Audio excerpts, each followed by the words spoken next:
Pitch রাস্তা ভেঙে পুকুরে বারুইপুরের মাঝেরহাটে প্রতিদিন ঘটছে দুর্ঘটনা। নীরব প্রশাসন। দক্ষিণ ২৪ পরগনার বারুইপুরের মদারাট পঞ্চায়েত এলাকায় মাঝেরহাট থেকে সীতাকুণ্ডু যাওয়ার পিচের রাস্তার বেহাল অবস্থা ক্রমশ ভয়ঙ্কর রূপ নিচ্ছে। রাস্তার একাংশ ভেঙে গিয়ে পড়ছে পাশের পুকুরে। ফলত প্রতিদিন ঘটছে ছোট বড় দুর্ঘটনা।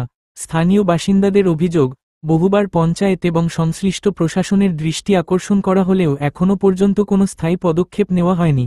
স্থানীয়দের বক্তব্য, ওই রাস্তা দিয়েই স্কুল কলেজের পড়ুয়া, অফিসগামী মানুষ এবং সাধারণ পথচারীরা নিয়মিত যাতায়াত করেন, কিন্তু এখন সেই রাস্তা প্রাণ সংশয়ের কারণ হয়ে দাঁড়িয়েছে।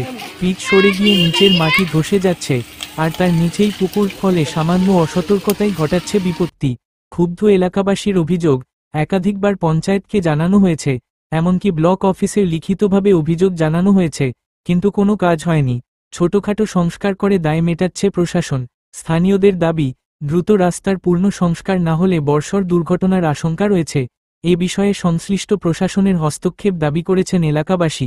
এখন দেখার, কতটা গুরুত্ব দিয়ে এই বিপজ্জনক পরিস্থিতির মোকাবিলা করে স্থানীয় প্রশাসন। প্রায় এখন 15 দিন মতো। এরকম কি অবস্থা?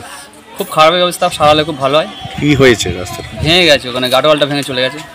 আচ্ছা, এ তো বিপজ্জনক নাকি? বিশাল বিপজ্জনক, যে কোনো সময় দুর্ঘটনা করতে পারে। মানে এই সময় দুর্ঘটনা অনেকে ঘটছে নাকি? হ্যাঁ, ঘটছে। অনেকে জানে না, রাস্তায় গাড়ি নিয়ে যাচ্ছে, যখন তখন এসে ওখানে পড়ে যাচ্ছে। এ তো সারানো দরকার নাকি? অবশ্যই সারানো দরকার। এটা কোন পঞ্চায়েত? এটা মদার পঞ্চায়েত। রাস্তাটা কোন দিকে গেছে? রাস্তার এখান থেকে সীতাকুণ্ডু গেছে, আপনার হচ্ছে কিনা এতে চলে গেছে, সাগর সঙ্গ, ফুলতলা, সীতাকুণ্ডু, সব দিকে চলে গেছে। রাস্তাটার মানে অবস্থাটা কেমন হয়েছে? রাস্তার অবস্থাটা খুব একটা ভালো নেই, মোটামুটি চলার মতো এদিকে আছে। এখান থেকে খুবই খারাপ হয়ে গেছে, পরিস্থিতি খারাপ হয়ে গেছে। মানে যে কেউ পড়ে যাচ্ছে? যে কেউ পড়ে যেতে পারে, কিংবা পড়েও যাচ্ছে এখানে। তোমার নাম কি? আমার নাম সাইফুল মোল্লা। রাস্তাটা ইমিডিয়েট ভেঙে গিয়েছে, 5-7 বছর হয়েছে রাস্তাটা।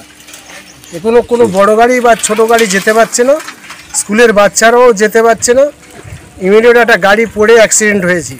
আচ্ছা, এটা কদিন ধরে রয়েছে? এটা হয়েছে প্রায় 15-20 দিন ধরে হয়েছে এটা। আমরা পঞ্চায়েতকে জানিয়েছিলেন? হ্যাঁ, পঞ্চায়েতকে জানিয়েছি, এমএলএকেও জানিয়েছি, সদস্যকেও জানিয়েছি, কিন্তু কাজ হচ্ছে না। আচ্ছা, যাতেই কাজটা তাড়াতাড়ি হয়। দুর্ঘটনা হচ্ছে? হ্যাঁ, দুর্ঘটনা একটা ঘটে গেছে। আচ্ছা আচ্ছা, সেই জন্য বলছি যাতে তাড়াতাড়ি হয় এই কাজটা, সেই জন্য আপনাদের কাছে। আপনার নামটা?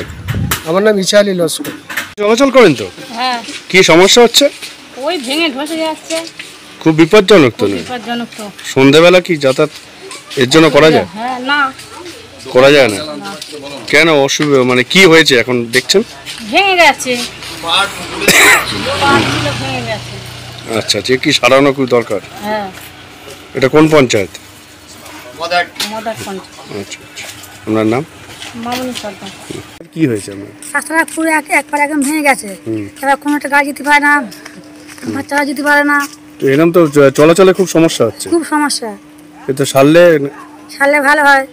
আচ্ছা আচ্ছা, আপনার নাম কি? রাজিয়া লস্কর। হচ্ছে কি গাড়ি চালাতে? সমস্যা হচ্ছে গাড়ি চালাতে, এদিক দিয়ে স্কুল টাইমে এদিকে জ্যাম পড়ে যাচ্ছে, বড় গাড়ি আসছে, এদিকে জ্যাম পড়ে যাচ্ছে, যেতে শুতে খুব অসুবিধা হচ্ছে। এদিকে থাকো। এই পার্টটা যদি ভাঙা মানে ঠিক করে দেয় তাহলে আমাদের খুব ভালো হবে আর কি। কি হয়েছে অবস্থা এখন? অবস্থা এখন চলা যাচ্ছে না, ওই সব একটু লাঠি পুঁতে সিগন্যাল দিয়ে রেখে দেওয়া হচ্ছে। রাত্রে যদি কোনো গাড়ি ফাড়ি না জানতে চলে আসে। বিপজ্জনক তো, বিপজ্জনক। হ্যাঁ, বিপজ্জনক ব্যাপার তো। এখানে বাচ্চা কাচ্চাও চলতে পারে না, অসুবিধা হচ্ছে। বাই চান্স উপরে পড়ে গেলে পুকুরের মধ্যে পড়ে যাবে। আপনার নাম কি? আমার নাম কার্তিক সর্দার।